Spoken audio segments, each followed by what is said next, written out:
تشوفي واحدة تقولي لها عقبالك، يلا عايزين نفرح بيكي، تقولك لا أنا مش هتجوز. واللي تقولك لا أنا عايزة أنجح وأثبت نفسي وأكبر في شغلي. وتلاقي واحدة تقولك لا أنا ما أقدرش أسيب بابا وماما. وكمان في اللي تقولك أنا عايزة ألف العالم، أتفسح، أشوف الدنيا، هاخد إيه من الجواز يعني. وفي اللي تجيبلك من الآخر وتقولك الجواز ده منظومة فاشلة. بقت نسبة كبيرة من البنات بتفضل إنها ما تتجوزش، ممكن لأسباب كتيرة. في اللي بتبقى ارتبطت بواحد مثلا وسابها، يعني بقى ندل معاها فقررت إنها مش هتتجوز خلاص ولا ترتبط. وفي اللي بتبقى شايفة إن باباها ومامتها مش متفاهمين، طول النهار خناقات ومشاكل، فبتشوف إن أنا كمان لو اتجوزت هبقى أنا وجوزي كده، يبقى اتجوز ليه؟ أو بتبقى شايفة تجربة حد قريب منها في العيلة، حد من أصحابها، وتجربة بتبقى انتهت بالفشل فبتخاف إنها تفشل. في اللي بتبقى شايفة إن هي مش قد المسؤولية، أنا مش هقدر أفتح بيت، أنا مش هقدر يعني أربي أطفال وأبقى مسؤولة عنهم. وفي كمان اللي بتبقى شايفة إنه الجواز ده خنقة، ده راجل بيتحكم وأنا مش عايزة حد يتحكم فيا، لا يقول لي تلبسي إيه ولا ما تلبسيش إيه، ولا أكلم مين ولا ما أكلمش مين.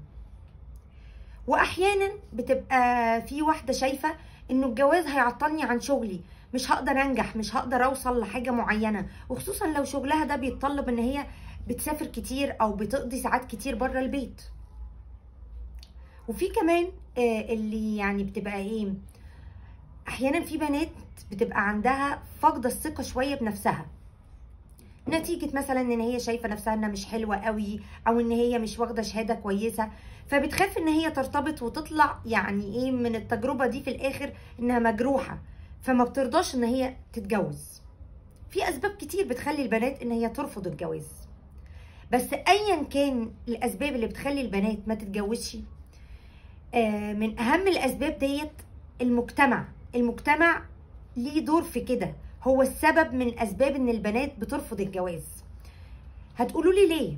هقولك لان المجتمع دوت هو اللي بيعمل تمييز، اللي بيميز الراجل عن الست، هو اللي بيدي الراجل يعني ايه، انت الراجل يبقى انت اللي تؤمر وتنهي، مش انت بتصرف عليها ومكفيها، هي عايزه ايه تاني؟ ما تتكلمش، هي اصلا ملهاش رأي ولا ليها صوت. المجتمع ده اللي بيبرر للراجل الخيانه، وبيديه الحق ان يعرف واحده واثنين وثلاثه على مراته، ما هو راجل مفيش حاجه تعيبه.